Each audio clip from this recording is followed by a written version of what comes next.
धाराशिवचे लोकसभेचे उमेदवार महाविकास आघाडीकडून ओमराजे निंबाळकर आणि महायुतीच्या उमेदवार अर्चना पाटील या दोघांवरती सुद्धा आचारसंहिता भंग केल्याचा आरोप आहे।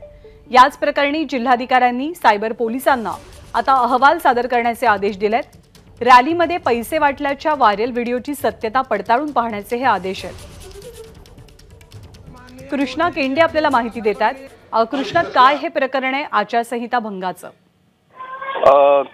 धाराशिव लोकसभा मतदारसंघामध्ये ओमराजे निंबाळकर आणि अर्चना पाटील यांनी आचारसंहिता भंगाच्या एकमेकांच्या विरोधामध्ये तक्रारी केल्या होत्या आणि त्यानुसार जिल्हाधिकारी कार्यालय आणि आरोग्य विभाग या ऍक्शन मोडवरती गेलेला आपल्याला पाहायला मिळत आहे। आणि जिल्हाधिकाऱ्यांनी या सगळ्या संदर्भामध्ये जे टेक्निकल टीम आहे त्यांना या सगळ्या संदर्भातल्या तपासणी करण्याच्या सूचना दिलेल्या आहेत। आरोग्य विभागाने देखील ओमराजे निंबाळकर यांनी जी तक्रार केली होती की तेरणा हॉस्पिटलमध्ये रुग्णाच्या उपचार करण्यासाठी सरकारकडून 18 कोटी रुपये घेतले गेले, मात्र लोकांना मोफत उपचार केले असे सांगितले, मात्र ते झाले नाहीत, अशा प्रकारचा आरोप या ठिकाणी केलेला होता। आणि या सगळ्यामध्ये जे आणखीन एक तक्रार केलेली होती की अर्ज भरण्यासाठी अर्चना पाटील यांच्या वतीनं जे लोक जमा करण्यात आलेले होते त्यांना 500 आणि 1000 रुपयांचं प्रलोभन देऊन गर्दी केलेली होती, अशा प्रकारच्या तक्रारी या ठिकाणी केलेल्या होत्या। आणि त्यामुळे परस्पर विरोधी या तक्रारी दिल्या आहेत आणि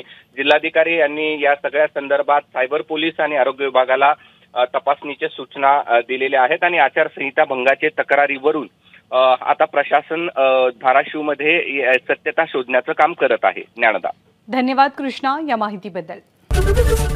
एबीपी माझा, उघडा डोळे बघा नीट।